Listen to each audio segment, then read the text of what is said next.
Geser sedikit ke Desa Terbis, Kecamatan Panggul, Kabupaten Trenggalek. Aku mau cari sesuatu yang bisa dijadikan oleh-oleh buat Mbak Farah. Hehehe. Tapi bukan sembarangan loh. Soalnya yang mau aku cari adalah serangga. Garengpong ini biasanya muncul pada musim kemarau atau pergantian ke musim kemarau. Dan munculnya itu pagi hari ke siang hari ya Pak? Iya. Wah, ini carinya susah banget. Harus pakai ini. Pakai bambu yang panjang banget nih. Garengpong atau tonggeret adalah semua jenis serangga anggota Kikadomorpha yang kebanyakan mengeluarkan suara nyaring di sekitar pepohonan dan berlangsung lama. Kalian pasti sering dengar toh suara nyaring seperti ini? Cara nangkapnya biasanya dengan butuh bantuan lem seperti ini. Ujung bambu yang dibuat setipis mungkin diberi lem dari getah nangka. Nah, kalau udah kena badannya apalagi sayap, sudah pasti bakal susah tonggeretnya buat lepas. Oh iya, tonggeret kadang dikira sebagai jenis belalang atau lalat besar. Padahal serangga yang bunyinya nyaring ini lebih memiliki hubungan dekat secara taksonomi dengan wereng atau kutu loncat.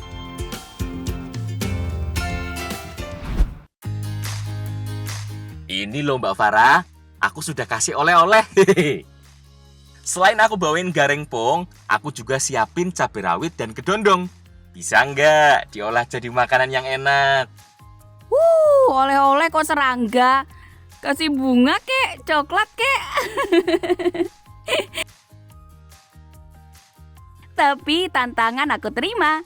Semua bahan yang kamu bawain kita bisa sulap jadi makanan yang lezat. Bantuin ya Mbak Susan. Mbak Susan yang akan ngurus bahan sambalnya. Kita cukup menggunakan bawang putih dan cabai rawit yang banyak. Kalau aku mau ngurusin kedondongnya dulu. Kedondongnya aku iris yang ada bagian daging dan kulit buahnya yang memiliki rasa lebih segar. Sebenarnya garengpong ini mau dimasak sambal geprek, tapi kita tambahin dengan kedondong supaya rasanya lebih manis dan ada asam-asamnya. Aku ngurusin garengpongnya yuk. Sebelum dimasak, garengpong harus dibuang dulu sayapnya. Soalnya bagian sayapnya tidak bisa dimakan. Terlalu kering, terlalu kasar, keras, dan keset. Seperti masak serangga kebanyakan. Sebelum diolah lebih lanjut, garengpong harus digoreng dulu sampai benar-benar kering. Selain biar nggak langu, juga biar lebih kering dan tidak mudah hancur saat dimasak nanti. Jadi garengpong itu sebelum dimasak jadi olahan apapun, itu harus digoreng dulu biar nggak ada aroma-aroma langu gitu.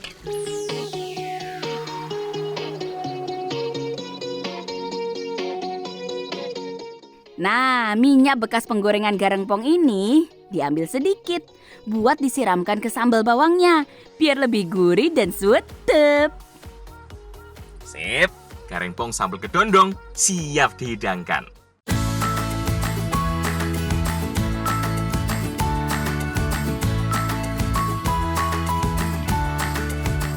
Garengpong ini bagi masyarakat Desa Terbis jadi makanan favorit loh saat pergantian musim seperti ini.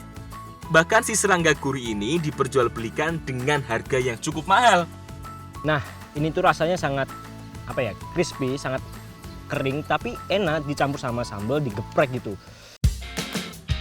Bukan cuma enak loh, tapi serangga yang satu ini juga memiliki kandungan protein yang sangat tinggi. Bahkan diramalkan bisa menjadi makanan masa depan. Jadi rasa garengpong yang dia gurih ditambah sambal kedondong yang pedas, asam, manis, ini cocok banget.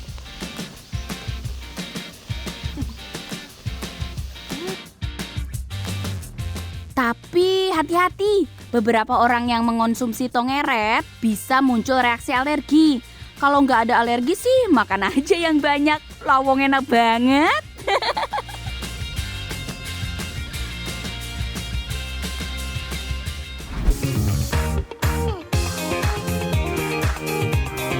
Dimasak kering dengan sambal sudah.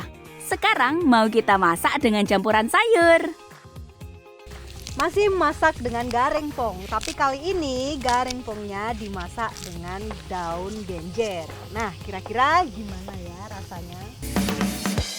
Aku dan Mbak Rila mau bikin bumbunya dulu. Ada bumbu iris dan bumbu ulek. Kalau jenis bumbu yang dibutuhkan sih hampir sama dengan bumbu tumisan lainnya. Seperti bawang merah, bawang putih, beberapa jenis cabai dan tomat. Oh iya, untuk bumbu yang diulek, selain bumbu dasar tadi ada tambahan berupa ketumbar. Tujuannya biar rasa masakannya nanti jadi lebih gurih. Ya wes, sekarang aku yang ngurusin sayur genjernya. Genjer adalah salah satu tumbuhan akuatik yang tumbuh di perairan dangkal. Berbeda dengan eceng gondok yang tumbuh mengapung, genjer masih tumbuh di atas tanah yang terendam air. Sebelum diolah, sayuran akuatik ini harus dipotong-potong dulu seperti ini, mulai dari batang hingga bagian daunnya. Nah, genjer ini direndam pakai air garam biar saat dimakan nanti itu nggak gatel. Jadi harus direndam terus diaduk-aduk seperti ini. Ya gitu kan Mbak ya? Jadi hampir sama yuk dengan menghilangkan gatal atau getah pada tanaman lainnya. Sip, semua bahan sudah siap. Sekarang saatnya kita masak.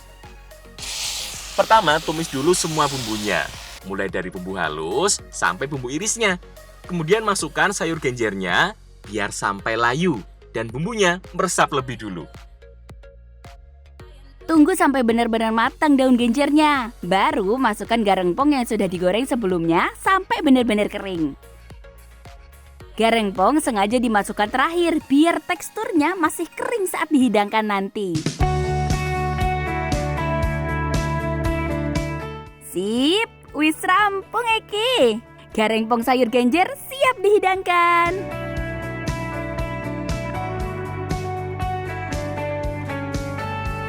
Walaupun dicampur dengan sayuran yang bertipe basah seperti genjer ini, ternyata tetap enak kok.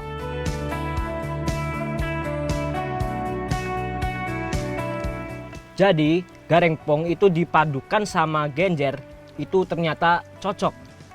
Dari teksturnya genjer yang lembek dan lembut dipadukan dengan garengpong yang crispy sangat lezat sekali ya. Ayo dimakan yuk. Ayo Mbak, nambah ya. Nah. Nggak banyak orang tahu kalau genjer ini bisa membantu memperkuat tulang. Itu karena kandungan kalsium pada genjer.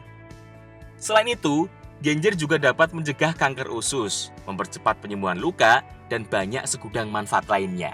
Karena alam memberikan banyak manfaat.